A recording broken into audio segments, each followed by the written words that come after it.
Shabbat Shalom, entonces nuevamente hoy estudiamos la Parashat Bereshit, Parashat, la primera porción de nuestra bendita Torah.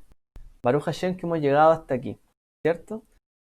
Ya pasamos todo un ciclo, ahora volvemos a comenzar este libro, ¿no? Allí, no es que estemos desempolvando este libro, sino que estamos siendo llenados por este libro. Hay un contenido que está saliendo de él para bendecir nuestra vida. Hay una revelación que está allí dentro que está esperando a descubrirse. Son los orígenes, es el Eterno, es Dios, el origen de nosotros, un poco la respuesta a por qué estamos aquí, qué es lo que hacemos. Una pregunta que la humanidad se ha hecho desde el principio, ¿cierto? Bueno, en realidad no sabemos quizás quién habrá sido el primero que se cuestionó, quizás, todo esto, pero esa pregunta, ¿no? ¿De dónde venimos? ¿De dónde somos? ¿Hay un Dios? ¿No hay un Dios? ¿Hay muchos dioses? ¿Hay pocos dioses? ¿Cómo funciona esto? Eh, ¿Por qué hemos llegado hasta aquí realmente? Bueno, todo ello, la verdad, podemos tener una aproximación a esta respuesta a través de la Torá. Gracias al Eterno, ¿cierto? Que podemos tener esta aproximación. Pero realmente podemos reconstruir modelos, reconstruir escenas, pero realmente no estuvimos allí, nosotros no participamos de ello y tampoco podemos arrogarnos, ¿cierto?, el saber todas las cosas respecto a la creación y al Bereshit. Por eso siempre tenemos que tener una humildad en cuanto a nuestro estudio de la Biblia y también el estudio de la Torá y también en parte con la ciencia. Les recuerdo que muchas veces, muchas oportunidades, la creencia antigua fue cambiada por un nuevo paradigma en la historia. Por ejemplo, el tema de la Tierra, ¿cierto? En un momento se creyó, antes, bueno, no todos, ojo que no todos creían que la Tierra era plana, muchos creían que era redonda. Ya los griegos habían dicho que era redonda, pero todavía habían discusiones hasta que se descubre, se investiga, se averigua. Hoy día tenemos cuántos satélites, ¿no? Rotando, ¿cierto?, alrededor de nuestro planeta. Hoy día hemos avanzado muchísimo. Entonces, por eso les digo, tenemos que tener una humildad también cuando nosotros leemos todo esto a la luz de los nuevos descubrimientos que también nos están explicando y hablando de Dios, del Eterno, cómo está formado todo esto y la grandeza que tiene Él. Así que siempre tenemos que tener perspectiva. Hoy día yo al menos quiero referirme más que nada al capítulo 1 de Bereshit, del Génesis, de la primera aliyá.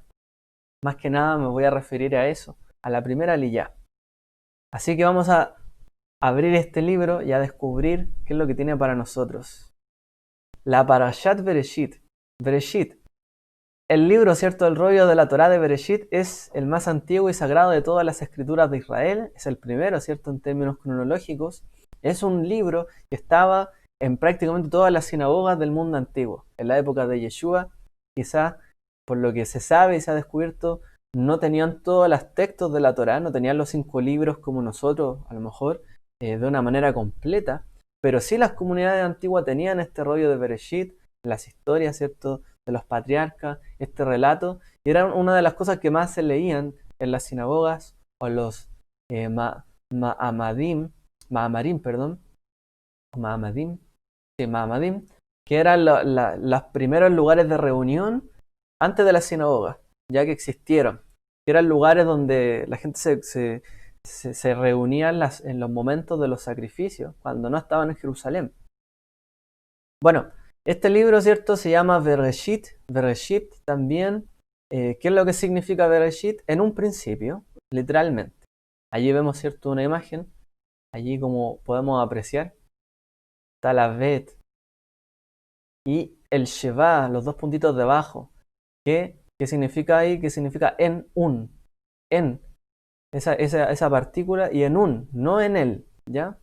Tendría que haber dicho la Torah Vareshit o Vareshit para que dijera en el principio, pero la Torah dice Bereshit, en un principio o en principio, ¿ya? En términos griegos, este nombre también, en la Septuaginta, el nombre que se traduce de ahí son orígenes. ¿Qué significa Génesis? Orígenes, realmente. Estos son los orígenes de los cielos, de la tierra. El libro de los orígenes, por eso le llamamos el Génesis. ¿ya? Y en hebreo se le llama el libro del principio.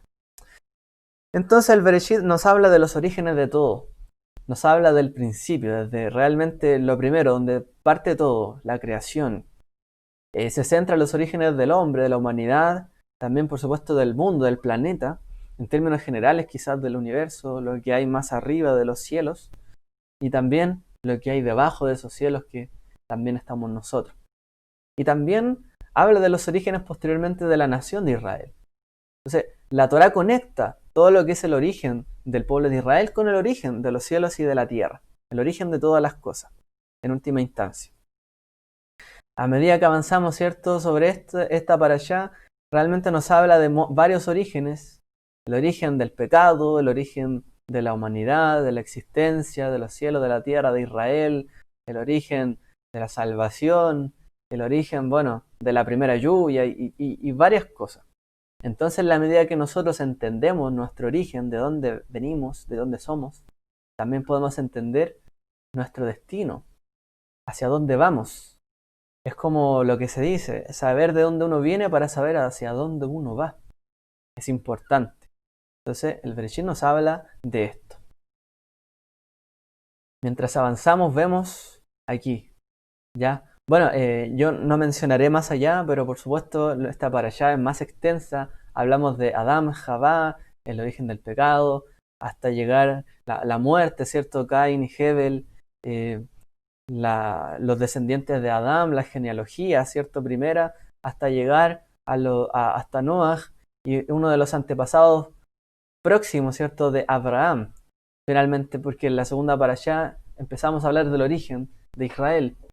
Así que ahí tenemos varios eventos que suceden, ¿cierto? Alrededor de aquello, eventos que son muy importantes y que son los relatos que nos explican el origen, ¿ya? ¿Por qué hay muchos idiomas? ¿Por qué hay mucha división? ¿Por qué hay violencia? ¿Por qué en la ciudad hay mucha violencia a diferencia del campo? Caín y Abel, por ejemplo. ¿Por qué el asesinato? ¿De dónde viene ese sentimiento? La envidia, y entre otras cosas, celos, ¿cierto? ¿De dónde viene el pecado, desobediencia? Nos habla de todo aquello. Realmente, esta parashá nos habla, como les digo, nos trata de explicar el por qué pasa lo que pasa. A través de estos relatos que los tenemos que ver, analizar. Si bien nosotros tomamos, ¿cierto?, un tema literal en todo esto, no nos olvidemos que toda la escritura en sí nos habla como si fuera una parábola, como si fuera un relato que nos quiere enseñar a nosotros algo moral, algo ético. Nunca podemos quitarle ese sentido de la Torá, ¿ya? Incluso un relato histórico, todo lo que sea allí dentro nos trata de enseñar algo moral. Todos los relatos de los orígenes nos hablan de la moral, de cómo debemos comportarnos, ¿cierto? De eso nos hablan las historias en la Torá, así que nunca perdamos también ese foco. ¿Por qué lo menciono? Porque a veces alguno podrá ponerse a discutir con la ciencia, pero el fin, imagínense, los días de que se escribió la Biblia, no existía el método científico, no existía la ciencia como tal. O sea, la Biblia no se pelea con la ciencia, porque no existía en esa época como tal. Estamos diferidos, ¿cierto? Tiene otro fin. Por eso les digo, la Biblia tiene el fin sobre todo, más que explicar muchas cosas, y que algo haya sido exactamente lo que haya sucedido así como lo vemos, por ejemplo, lo que nos trata de hablar sobre todo, más allá del relato del hecho, es algo para nuestra vida, el relato moral y ético. Entonces, podemos ver una compatibilidad en este sentido entre nuestro estudio, nuestro aprendizaje, lo que hemos aprendido, o en la colegio, universidad, lo que sea, también con la Biblia, ¿ya? Pongamos cada cosa en su plano para que no nos vayamos, ¿cierto?, a desviar y a tambalear en algunas cosas, ¿ya? Eso lo menciono para, de todas maneras, poder tener una claridad en todo esto y dejar cada cosa en su lugar. La Biblia es un libro que habla de la moral, la ética, y nos trata de explicar las razones por qué nos comportamos como lo hacemos. Y también una solución, la Torá, ¿ya? No es un libro de ciencia, ¿ya? Lo repito nuevamente. Vamos entonces a lo que es la revelación de Hashem, la revelación del eterno Dios creador. el creador del universo. Dice Bereshit bara Elohim. En un principio creó Dios. Revelación. ¿Qué es la revelación del Eterno? ¿Por qué la Torá parte con esto? ¿No es acaso la Torá un libro de la ley? ¿Por qué comienza la Torá con un relato y no comienza con las leyes? Por ahí Rashi se pregunta ¿por qué la Torá no comenzó con el primer mandamiento que se le dio al pueblo de Israel cuando salían de la tierra de Egipto, que era el de los meses, del guardar los nuevos meses? ¿Por qué comienza con el relato de la creación? Entonces a la Torá generalmente le conocemos como la Torá, el libro de la ley de Dios. Pero no comienza con un listado de mandamientos, sino que comienza con una historia. La historia de la Beriá, la creación. La historia de Adán y Javá. La historia de los patriarcas.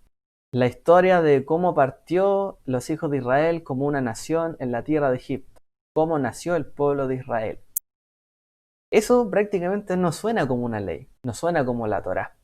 Obviamente la Torá tiene mucho más allá que algo legal, ¿cierto? Ya que como hemos estudiado, la Torá no significa simplemente ley. Se puede entender como una ley, como un cuerpo, ¿cierto?, de leyes. Pero ¿qué significa Torá? Instrucción, enseñanza. ¿Por qué? Porque la Torá es netamente una revelación. La Torá es revelación, es conocimiento, enseñanza, aprendizaje para nuestra vida. Antes de la revelación de la Torá, los humanos también, ¿cierto?, podrían haber deducido la existencia del Creador. Pero ese conocimiento se limitaría solamente a la observancia, solamente al mirar. ¿Qué es lo que nos trae a nosotros la Torá? Conocer al Creador, cómo Él se reveló, ¿cierto?, a sí mismo, a su pueblo, a Israel, a su creación. La Torá es la historia de cómo Dios se revela Él hacia nosotros. Porque nosotros podríamos conocer a Dios a través de, quizás podríamos saber que tiene que haber un Dios, o que puede haber un Dios, para algunos, ¿cierto? Está la posibilidad, para el que es más escéptico, ¿cierto?, que podría haber un Dios realmente y podría llegar a esa conclusión, como el mundo antiguo llegó. Pero ¿de qué se trata la Torá? Es la revelación de Dios a través de estas páginas, ¿cierto? De cuál es su carácter, de quién es Él, cómo Él se revela. En el fondo es una presentación. Dios está diciendo, este soy yo. Bienvenido, ¿cierto?, a este mundo. Yo soy el Eterno, el Dios creador. Yo soy Dios. Él se está presentando. La Torá es un libro donde Dios se presenta a nosotros. Por lo tanto, cuando uno mira la Torá y cualquier otra revelación posterior, tiene que ser sustentada a través de la Torá, ¿cierto?, de la primera revelación. Si bien la revelación del Eterno es algo progresivo a través de las páginas de la Escritura y de la Biblia, como lo estudiamos en el curso Yesod, ¿cierto? Recuerden, los que han estado allí, no podemos contradecir las primeras revelaciones. El Nuevo Testamento no puede contradecir la antigua revelación, o la primera revelación, mejor dicho. No podemos suplantar, porque este es el principio de cómo Dios se mostró, ¿cierto?, al mundo, cómo Él se mostró a su pueblo. No podemos suplantar esa visión, ya que Dios es íntegro, inmutable, y realmente Él no cambia, Él es el mismo. Por lo tanto, Dios se reveló, ¿cierto?, a través de la Escritura, y Él también se revelaría, como está escrito en el libro de Hebreos, a través de su Hijo, a través de Yeshua, a través de los patriarcas, a través de los profetas, más adelante. Pero eso no quita y no le resta peso a la Torá, ni, ¿cierto?, a estas primeras páginas de este libro. ¿Ya? Porque Dios no cambia. Él es el mismo, hoy y siempre. La Torá es el libro de la gloria de Dios. Ahí tenemos un salmo bonito que dice: los cielos declaran la gloria de Dios y el firmamento proclama, ¿cierto?, la obra de sus manos. Tal, dice el libro de Ezequiel, tal era la apariencia de la semejanza de la gloria del Señor. Ezequiel, que nos habla también un poco de la creación y de cómo funciona el mundo, nos dice que tal era la apariencia y la semejanza de la gloria del Señor. A él se le fue mostrado una apariencia y una semejanza de cómo Dios se revela al mundo. ¿Y cuál es su revelación? Es su gloria. La Torá es el libro de la gloria de Dios. No solamente un listado de mandamientos, sino que es un libro de revelación y de gloria. Cuando Dios se revela a la humanidad, Él muestra lo que es su gloria. ¿Cómo se dice gloria en hebreo? Su kavod. Él muestra su kavod, su gloria o su honra, su glorificación. La palabra kavod en hebreo significa también, se puede leer con otras vocales, como kaved, que significa que algo tiene peso, tener peso, que tiene peso, que tiene pesadez. Entonces, ¿qué es la gloria de Dios? ¿Qué es la gloria del Creador del Eterno? Es el peso de Dios. En el fondo, glorificar a Dios, darle la honra a Él, es darle el peso, el lugar, o atribuirle lo que es apropiado de Él. ¿Cómo podemos conocer entonces qué es apropiado para el Eterno? ¿Qué es apropiado atribuirle a Él? Tenemos que conocer su carácter, tenemos que conocerle a Él. Imagínese usted que usted va, un día tiene un regalo, por ejemplo, y va a una persona y le dice, no, seguramente le gusta esto. Pero a lo mejor va con esa persona y no le gusta el regalo. Lo va a agradecer a lo mejor, pero no le va a gustar. Le va a parecer que a lo mejor no era algo que fuera propio de él. Uno tiene que conocer un poco a las personas cuando uno le quiere atribuir algo, o por ejemplo cuando uno quiere atribuirle a otro, este es mi amigo, o esto aquí, o esto allá, o esta persona es de mi confianza. Usted realmente tiene que tener la confianza de esa persona, porque si no es como atribuir algo que a lo mejor no es así. Uno tiene que conocer al otro para poder atribuir algo, ¿ya? Entonces la gloria del Eterno, su honra, lo que le atribuimos a Él, tenemos que conocerlo a Él. Si no le conocemos, no le podemos glorificar ni honrar adecuadamente, ni darle el peso que Él tiene. Por lo tanto, la gloria es, glorificar a Dios es darle el verdadero peso que Él tiene. Y para eso tenemos que conocerle a Él. Moshe dice en una oportunidad, cuando él se encuentra, ¿cierto?, con el Eterno, le dice, muéstrame tu gloria. ¿Qué es lo que le quiso decir con eso? Muéstrame quién eres tú realmente. Revélate a mí. ¿Quién eres tú? Para yo darte el peso adecuado que tú tienes. Para yo saber quién tú eres. ¿Cómo debo tratarte yo a ti? Entonces la gloria del Eterno es conocerle a Él, en otras palabras. ¿Y cómo le responde el Eterno a Moshe? Le dice, ok, yo te voy a decir quién soy yo. Adonai, Adonai, el Rahum Behanum. Adonai, Adonai, el Dios compasivo y clemente, lento para la ira, abundante en amor y en fidelidad, que mantiene su misericordia a millares, que perdona la maldad, la rebelión y el pecado. Es decir, el Eterno le dice, estos son mis atributos. Este soy yo. ¿Qué me puedes atribuir a mí? Gloria, honor, compasión, misericordia, fidelidad, amor, que soy lento para ira, que tengo gran amor, gran fidelidad, que perdono, que indulto, aún la rebelión, el pecado, aún el que lo hace con intención y la maldad. Yo soy aquel. Y el Eterno se revela, ¿cierto?, a Moshe, y se revela a través de las páginas de la Torá a nuestra vida. Cuando recibimos una visión de Dios y vemos una descripción de quién es Él, como lo hizo Yehezkel, como lo hizo Ezequiel, realmente podemos percibir un poco de su gloria. Cuando podemos conocerle a Él, cuando decimos, he recibido una revelación de Dios, le estamos conociendo. Cuando aprendemos a través de las páginas de un libro, cuando escuchamos un aprendizaje, cuando lo relacionamos con Él, ¿cierto? Realmente en las páginas de la Torá aprendemos es que les conocemos a Él y aprendemos un poco más de su gloria. Por lo tanto, conocer sobre Dios es tener una porción de su gloria. Ya esto es lo que le llamaron en la Torá, los profetas, en la Tanaj, Dat Hashem, el conocimiento del Señor, conocimiento de Hashem. ¿Qué es el conocimiento? Es eso, saber quién es Él. Por lo tanto, Moshe escribió una revelación de la gloria de Hashem para todos nosotros. A través de Moshe hemos recibido un libro que nos habla de la gloria, los atributos, quién es el Eterno a través de estas páginas. La gloria, aprender a conocerle a Él. Por eso no es sencillamente leer como algo histórico, es saber qué carácter hay detrás de cada palabra, de cada frase. ¿Qué es lo que mueve, cierto, esa creación? ¿Cuáles son los atributos? ¿Por qué Él hizo esto de esta manera? ¿Qué es lo que nos quiso enseñar con ello?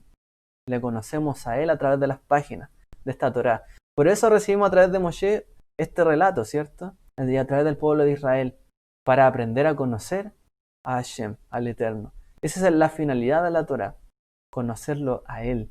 Y la finalidad de la vida. Como lo dicen los más grandes sabios, como lo dijo Yeshua también, el propósito es verlo a Él para conocer al que lo envió. Es el objetivo, conocerlo a Él y su gloria. Entonces, la Biblia nos cuenta toda esta historia de la gloria de Hashem, cómo Él se reveló en su gloria.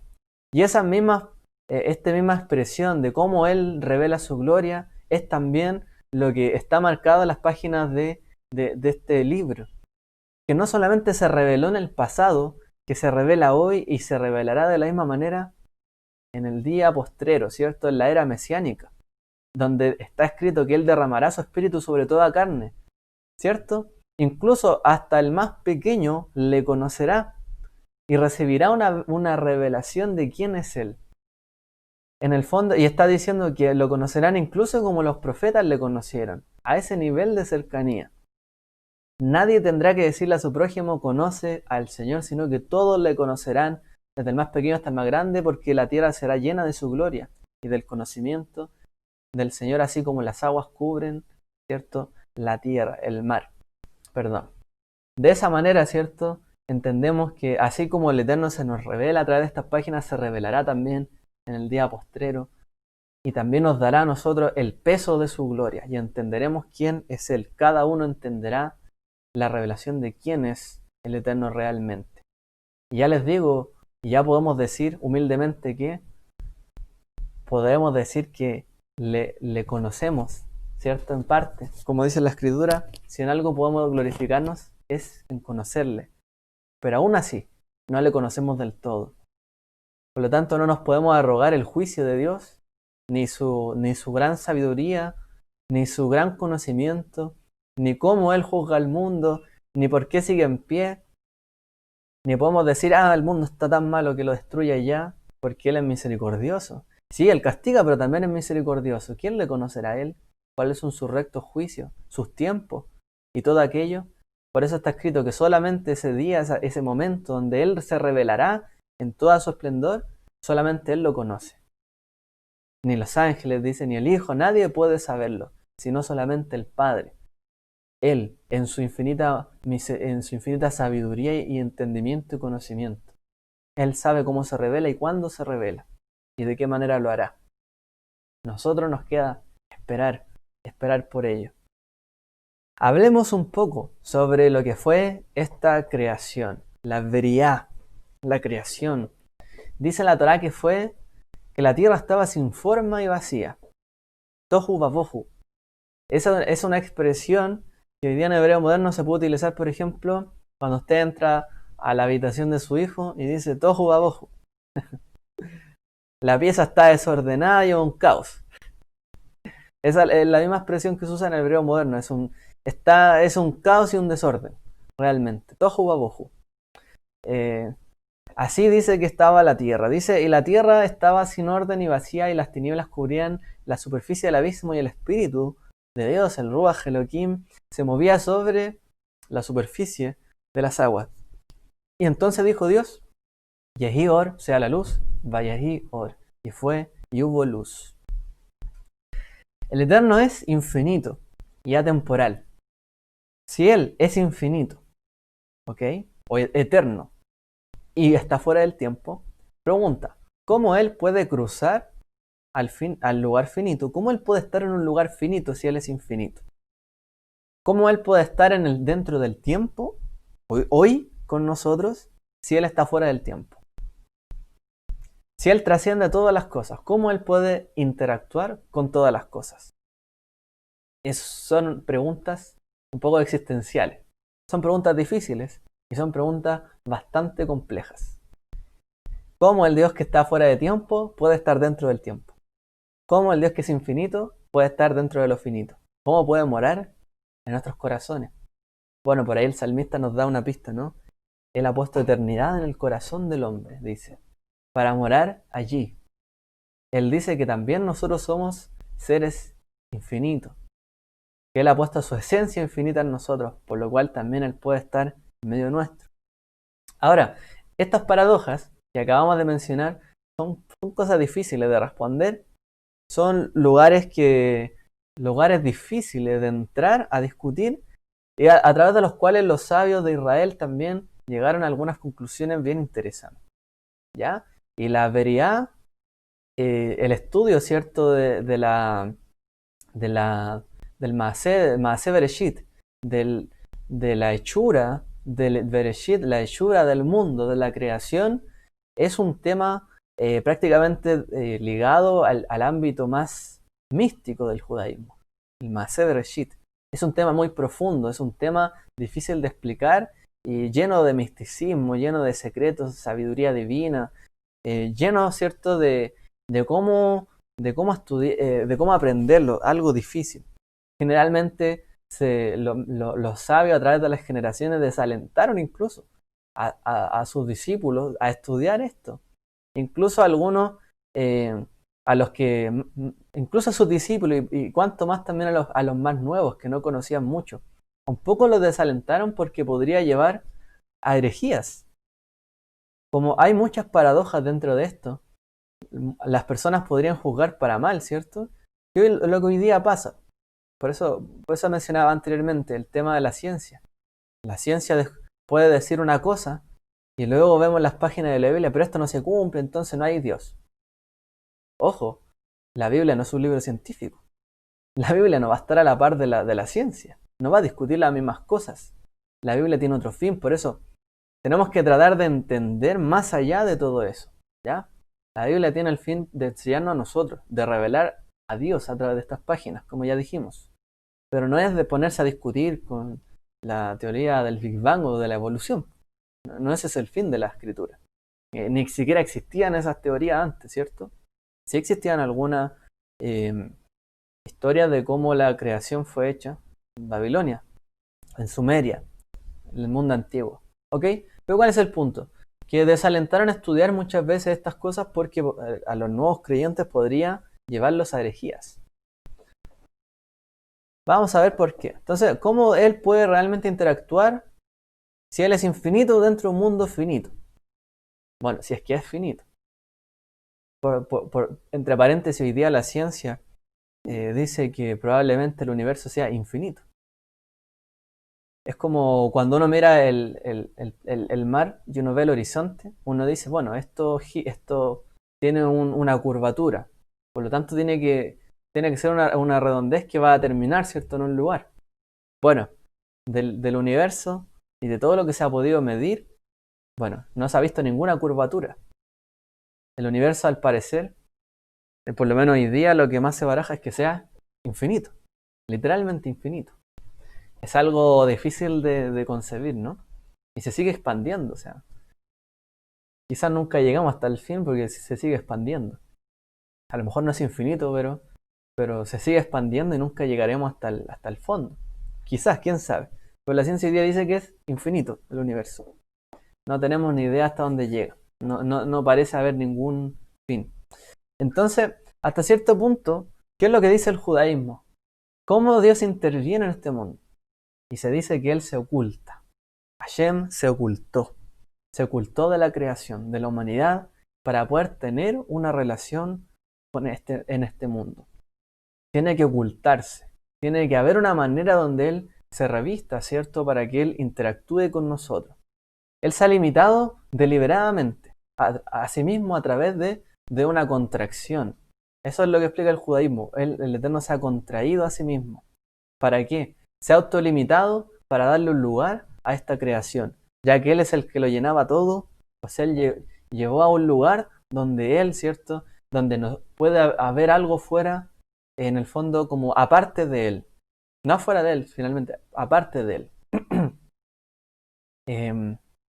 Voy a leer aquí un comentario que dice: curioso, la creación habla de la oscuridad antes de la luz y la luz creada por nuestro Elohá. En Efesios 5:8 se lee: porque en otro tiempo erais tinieblas, mas ahora sois luz en el Señor, andad como hijos de luz. Sí, vamos a hablar un poco de ese tema, del tema de la luz. Interesante también. La naturaleza de por sí lleva al caos, lleva a la confusión, lleva al desorden, lleva a la falta de luz, de por sí. Entonces, para ver luz, tiene que haber una acción. Y ahí es donde hablamos de la acción creadora del Eterno. Entonces, ¿qué es lo que nos dijo el judaísmo? El Eterno se contrajo y se ocultó, lo que se le llama el tzimtzum en hebreo. Es como una especie de explicación que podemos interrelacionarla con el Big Bang. Como que un momento donde algo se contrajo mucho, como se explica que fue en el principio, una partícula muy contraída, en un momento, por recibir un impacto, liberó una energía infinita, eterna, que es lo que hoy día le dio origen a todas las cosas. Eso es lo que se baraja, finalmente. Era algo muy contraído y se expandió. Entonces, Dios se ocultó de todo esto que fue hecho. Él se autolimitó de alguna manera para que nosotros pudiésemos existir. Si Él no se redujera ni se limitara, seríamos completamente incapaces de comprender y soportar cómo Él, cuál es su revelación. No podríamos llegar a comprender si Él no se limitara. Porque nosotros somos seres finitos. ¿Cómo comprender el infinito si nosotros somos finitos? Hoy día en las matemáticas existen los números infinitos. El menos infinito, el infinito negativo y infinito positivo. Pero resulta que hoy día se sabe que, o en las operaciones, hay infinitos más grandes que otros infinitos. Y hay infinitos más pequeños que otros infinitos. ¿Cómo lograr comprender eso? Porque hay infinitos tan grandes que son infinitamente superiores a otros. ¿Cómo comprender algo como eso? Las matemáticas ahí tienen su arreglo, ¿cierto? Para todo ello. Y lo infinito lleva al vacío, generalmente. Pero, ¿cuál es el punto de todo esto? Que Dios se autolimitó también para que pudiera revelarse a la humanidad. ¿Cómo se reveló el Eterno a Moshe?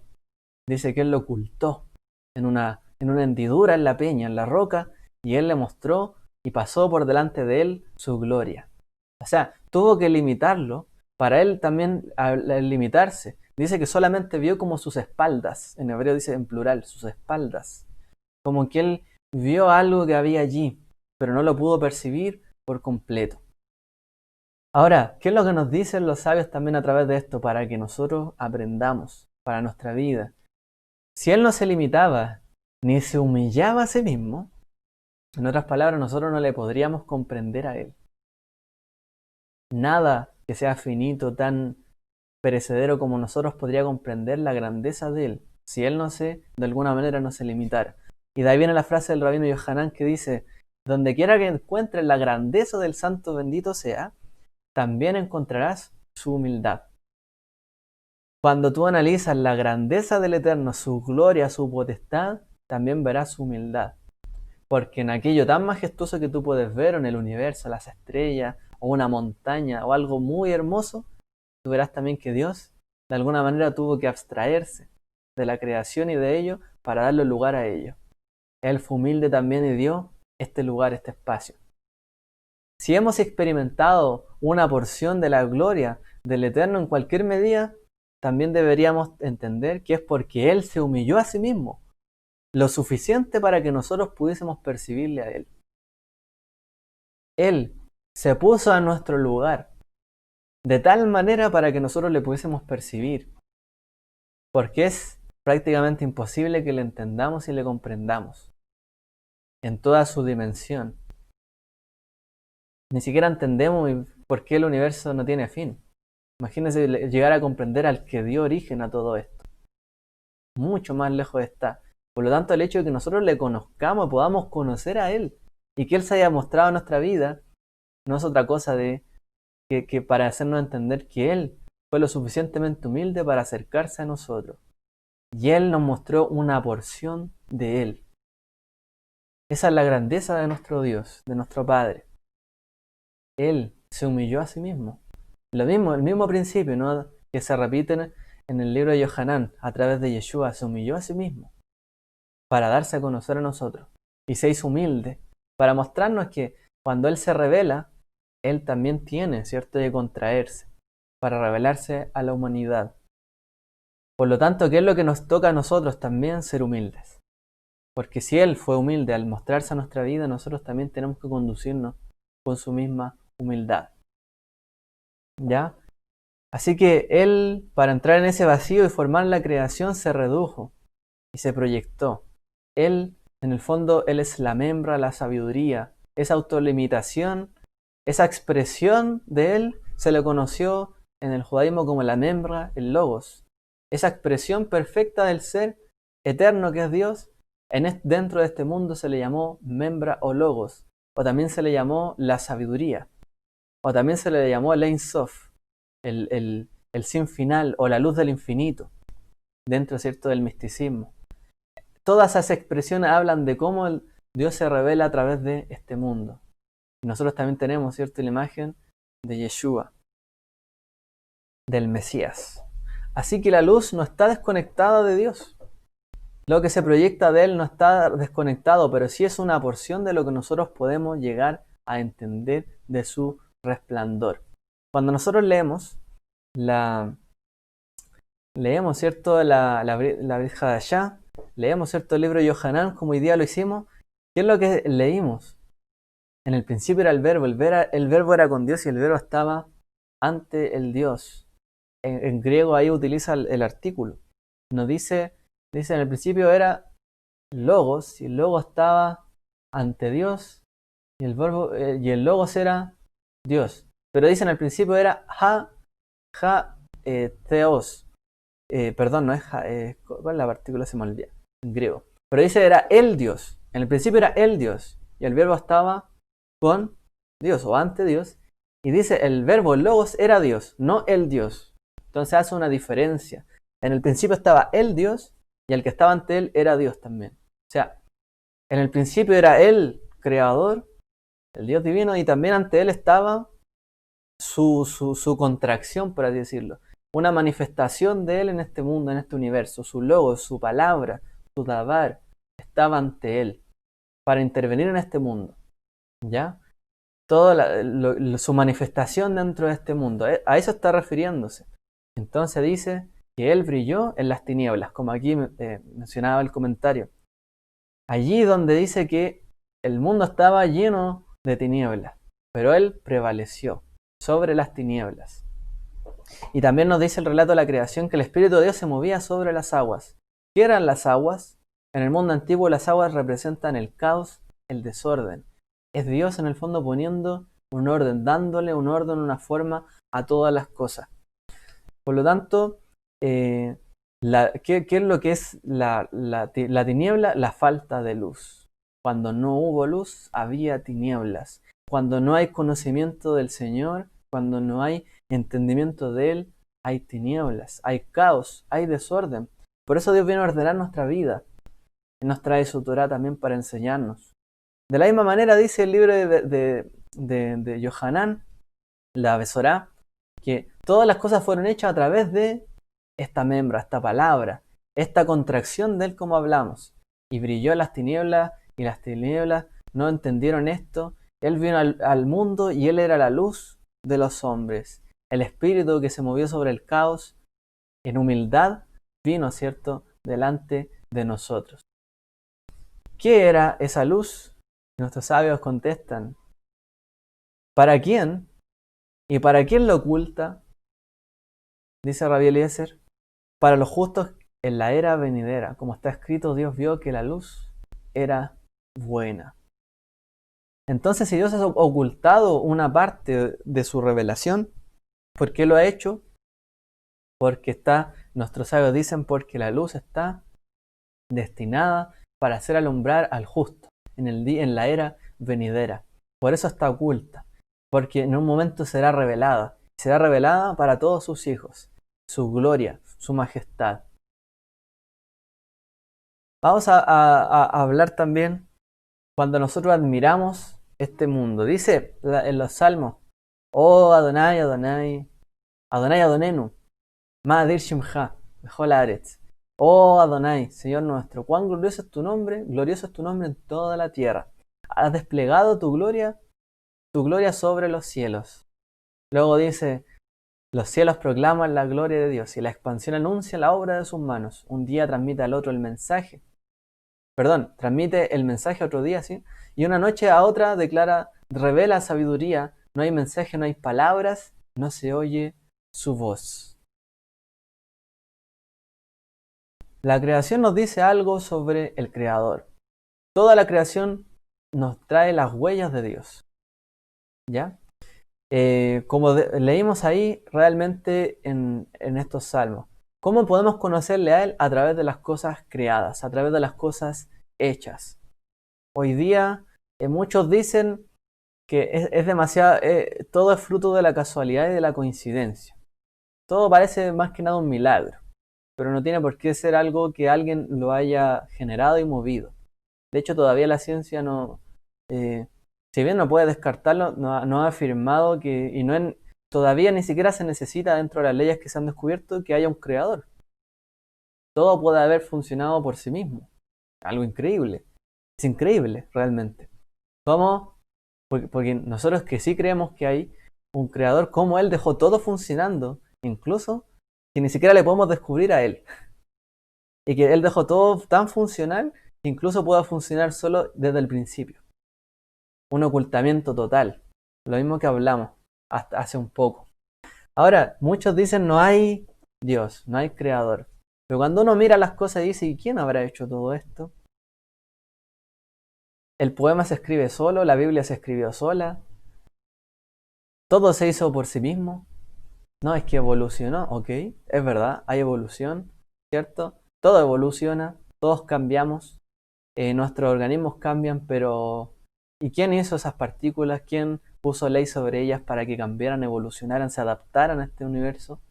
¿Qué pasó? ¿Qué dio origen a todo eso? Bueno, Pablo nos dice, él nunca dejó de dar testimonio de sí mismo.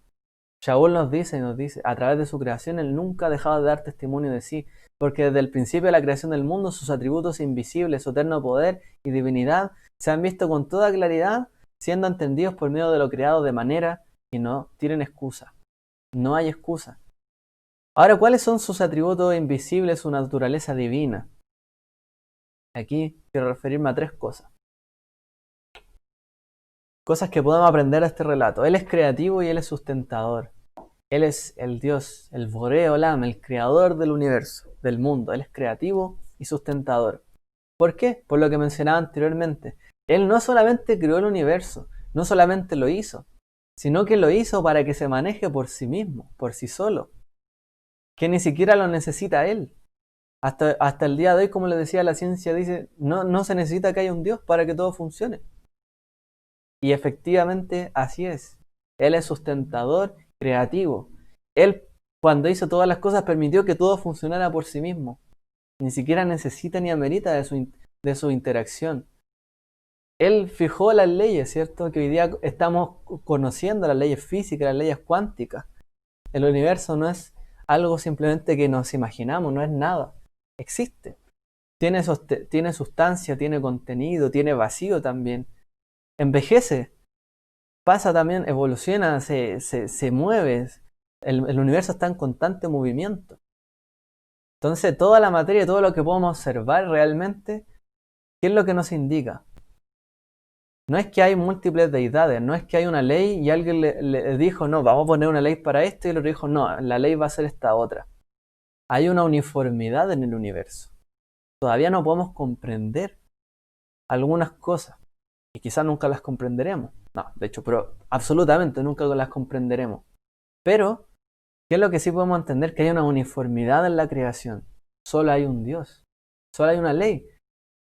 Cuando las leyes se interponen la una a la otra, prevalece una. Pero siempre hay un orden.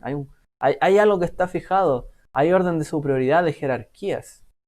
Hay algo que gobierna el mundo más pequeño, la física cuántica como la conocemos, y cosas que gobiernan la física general, el mundo mayor, por ejemplo. Pero todo eso, él lo creó y lo dejó para que se sosteniera por sí mismo.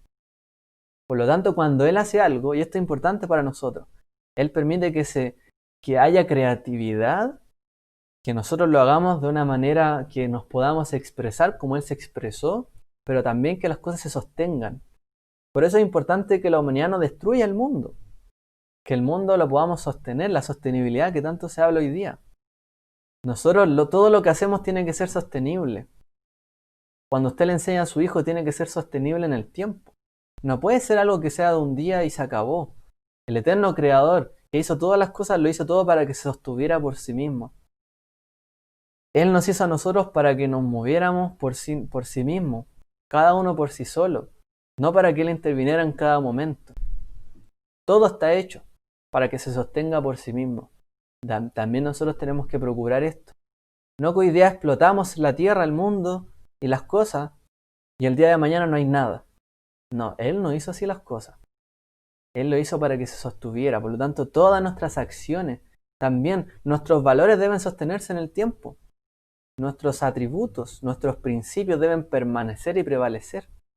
No puede ser que hoy día pensemos una cosa y el otro día una diferente, salvo que cambiemos para bien, ¿cierto? Pero no puede ser que andemos cambiando de un día para otro. Hoy día no, sí guardamos, sí con el Señor y al otro día no. Nuestra fe tiene que ser sostenible. Nuestro conocimiento de Él tiene que ser sostenible. Tiene que darnos firmeza, fortaleza. ¿Ya? Y tiene que interactuar, como todas las leyes de este universo interactúan unas con otras. Tenemos que interactuar para bien. ¿Qué otra cosa aprendemos del Eterno? Que Él es trascendente. Él trasciende toda la veridad, la creación. Él no es parte de la creación, sino que Él está fuera de ella. Él existe en otro plano. Él trasciende a todas las cosas. A Él no le podemos aprehender, no le podemos encasillar ni encerrar. Por más que nosotros veamos atributos de Él y le conozcamos y a través de su revelación, a través de la Torá, por ejemplo, y de la Biblia, e incluso de la observación del universo, del mundo, de la experimentación y de nuestros sentidos, Él trasciende a todas las cosas. No podemos decir, Dios piensa esto y ya, y se acabó. No podemos atribuirnos los pensamientos y las acciones de Dios. No podemos decir, Dios juzgó por esto y tal y tal y tal y tal cosa, y ya. Siempre hay una sabiduría de Él que va más allá, Él trasciende todo, no le podemos encasillar. Cuando alguien dice, no, ¿y por qué hay tanta pobreza? ¿Por qué tanto mal en el mundo? ¿Por qué los niños mueren de hambre? ¿Será culpa de Él? ¿Será culpa de nosotros? Pero si Dios es misericordioso y amoroso, ¿por qué todavía hay violencia? Bueno, no le podemos encasillar a Él solo como una figura de misericordia, lo que nos explican los sabios. A Él le conocemos por misericordioso, pero Él también es justicia, fuego consumidor. Y vamos conociendo que Él perdona, pero también castiga. O sea, son atributos diferentes, no le podemos encasillar a Él en algo en particular. Sí podemos encasillarlo en una cosa, en que Él es uno. Él es uno y único. No hay nada fuera de Él. Pero no es que Él esté dividido y una parte misericordia, otra parte justicia. Él es uno. Pero nosotros le podemos comprender a través de estos atributos. Él trasciende todas las cosas. Él es autosuficiente. ¿Ya? Ciertamente, su trascendencia significa que Él no necesita nada de lo que existe hoy día, ni en este universo. Él no necesita nada que está dentro de esto, porque Él está fuera de. Él no necesita de nada de nosotros. ¿Ya? Entonces, ¿cuál es su lógica de interactuar con nosotros? Es porque Él lo quiere, porque Él lo desea, no porque Él lo necesite.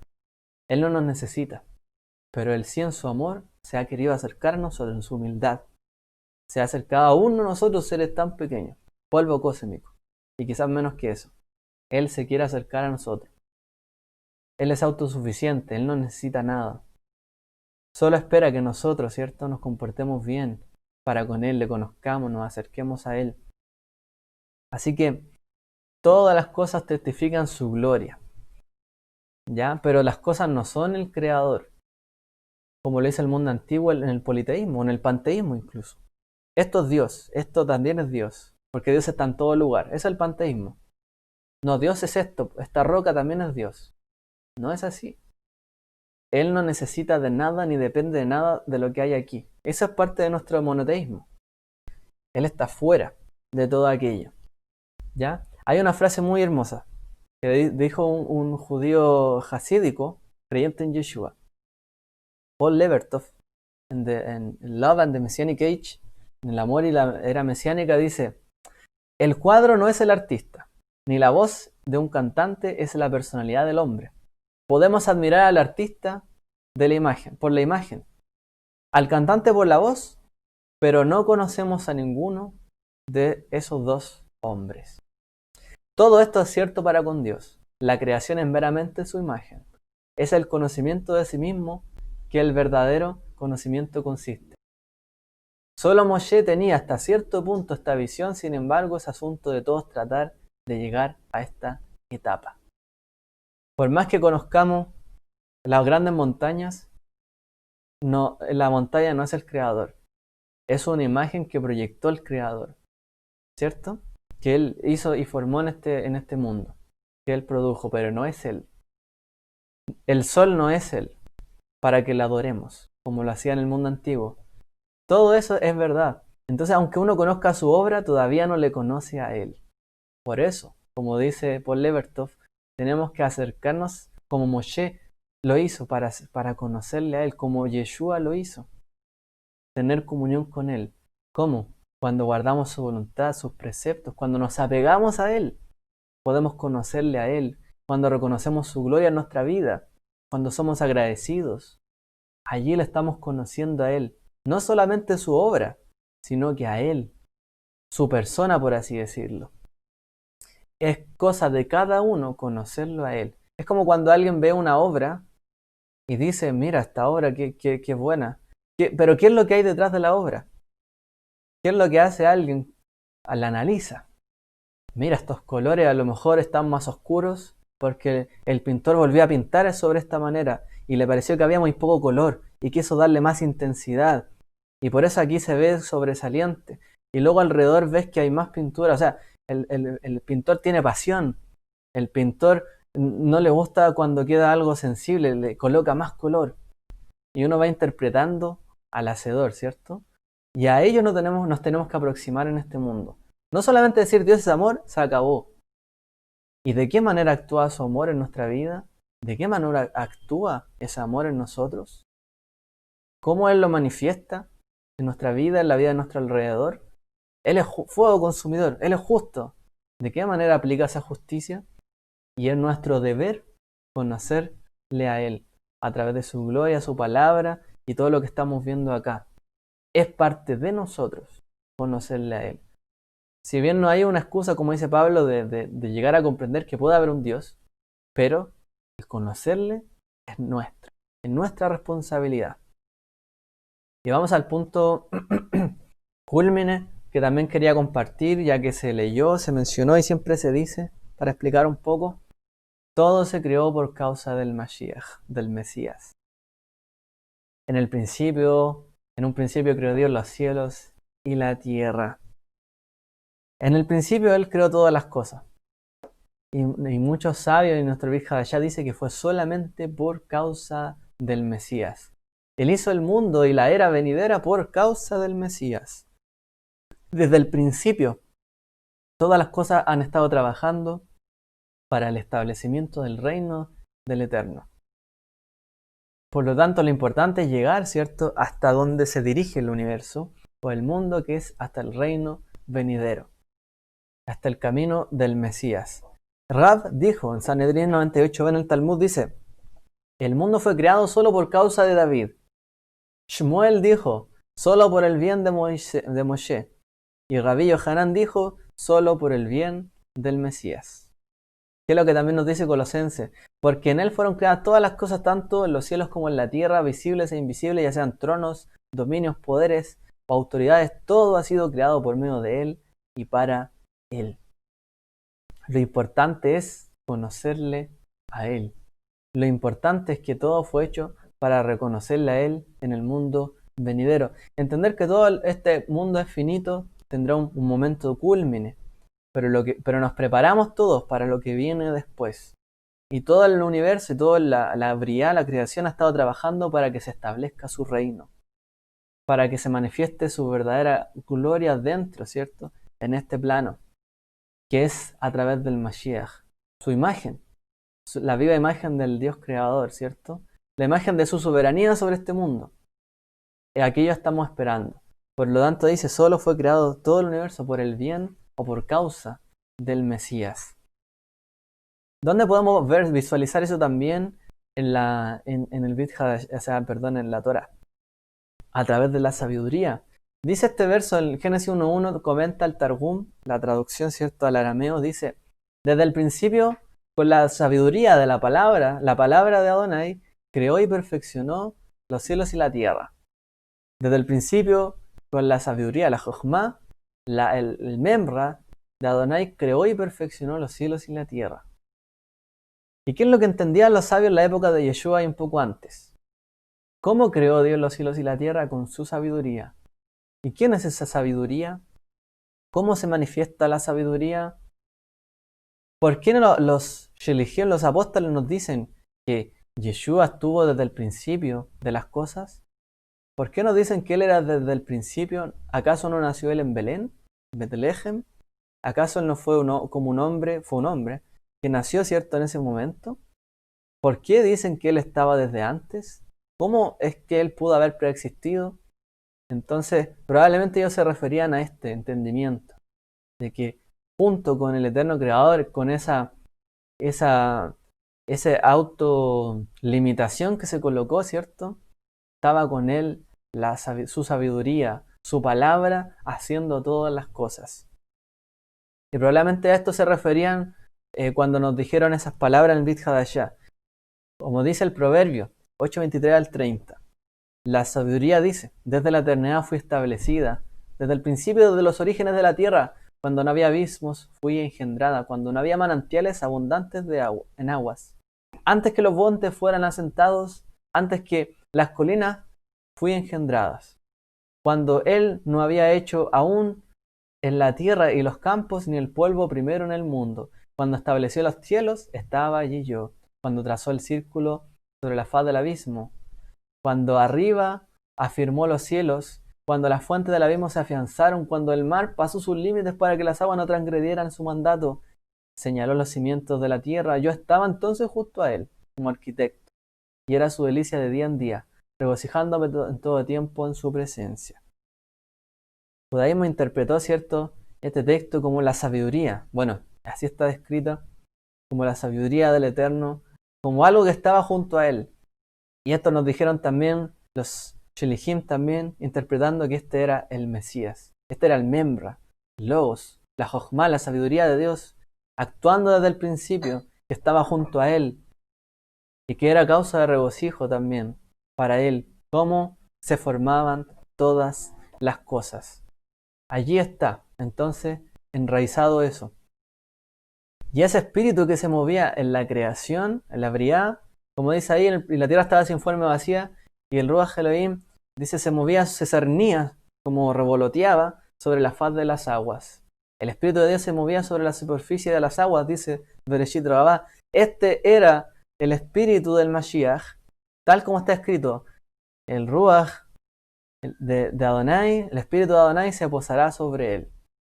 Cuando Yeshua tomó el libro, ¿se recuerdan? Y él leyó: el espíritu de Adonai está sobre mí porque me ha ungido para enviar buenas nuevas a los pobres, afligidos, etc. Y él dijo: y hoy delante de ustedes se ha cumplido esta palabra. Ya Bereshit Rabá, en el Midrash, ¿cierto?, rabínico, se dice que este espíritu que se cernía era el espíritu del Mesías. Como está escrito, el espíritu se posará sobre él. Es el mismo espíritu, el que movió al Mesías, el que también formó y movió, ¿cierto?, y se cirnió en la creación. Ese espíritu del Eterno. Ese era también el espíritu del Mesías. Ese es el entendimiento que hay sobre esto, ¿ya? Para que lo conectemos también. Así que cuando él pronunció todas esas palabras, allí fue que realmente como él hizo la conexión, yo soy, en otras palabras. Vamos a ver, para concluir ya, a ver si hay más espacio también para que otros puedan hacer su comentario. Hay un discurso hasídico, Maamarim del Alter Rebbe, que es muy interesante. Él nos dice que la Torá del Mesías es todavía más grande. El espíritu que hay sobre el Mesías es todavía más grande que el que estuvo en Moshe. Entonces, así como se movió el espíritu por encima del caos, vemos también la imagen de Yeshua moviéndose sobre las aguas, ¿cierto? Él pisó sobre las aguas, las controló, el agua, el caos. El Mashiach también se ciñó sobre las aguas. Esa es la misma imagen, ya que nos presenta el Brit Hadashah. Y el Hasidismo también nos enseña algo muy interesante. Dice, el Mesías tiene una superioridad aún mayor que la de Moshe, nuestro maestro. Sobre la frase del principio de la Torá, y el Espíritu de Dios se cernía, los sabios enseñan, esto alude al Espíritu del Rey Mashiach. Ese verso continúa sobre la superficie de las aguas. Esto intimida un nivel más alto que el de Moshe, que fue llamado Moshe porque fue sacado de las aguas. O sea, Moshe se llama Moshe porque fue sacado de las aguas, fue sacado de las tinieblas, fue sacado del caos, vino donde había caos, para traer redención, salvación, liberación, para traer quietud, plenitud, redención para el pueblo de Israel. Cuando él abrió las aguas, controló. Pero ¿qué es lo que está dicho sobre el Ruach Elohim? Que él se ciñó sobre las aguas. No solo las dividió, no solo salió de ellas, sino que se posó sobre ellas. Por lo tanto nos dicen, el espíritu del Mesías, el espíritu de Dios que se posó y que movió toda la creación, dio forma, ese espíritu del Mashiach es mayor que el de Moshe. Esa revelación de Dios es mayor que la revelación de Moshe. Por eso está escrito que debíamos seguir sus palabras y no alejarnos de ellas, porque así le podríamos conocer a nuestro Padre. Y termino mi exposición, mi parashá, con esta frase para concluir y cerrar todas estas ideas que hemos hablado ya en esta tarde ya. La revelación progresiva de Dios, del Mesías, de la creación, de la era mesiánica, son para conocerle a Él, a Dios, a Elohim. Lo que descubre la humanidad a través de la ciencia también nos ayuda a conocerle a Él, a Dios. Pero la Biblia nos ayuda a comprender a Dios, sus parámetros morales para nuestras vidas. Eso es lo importante. Podemos conocer a Dios mirando, observando, con la ciencia, pero comprender a Dios a través de esta escritura, la moral, lo que Él espera de nosotros, lo que espera del futuro, lo que siempre ha querido por el mañana, para el mañana, una era donde se domina el caos y la humanidad pueda controlarse a sí misma, como el Mesías lo hizo, y a su vez intervenir oportunamente la creación y dar a cada cosa su significado y propósito que, aunque pequeño sea, nos ayuda a conocer a Dios. El objetivo es que le podamos dar el valor a todo lo que hay, todo lo que existe. Todo fue hecho por algo, tiene su lugar, tiene su momento.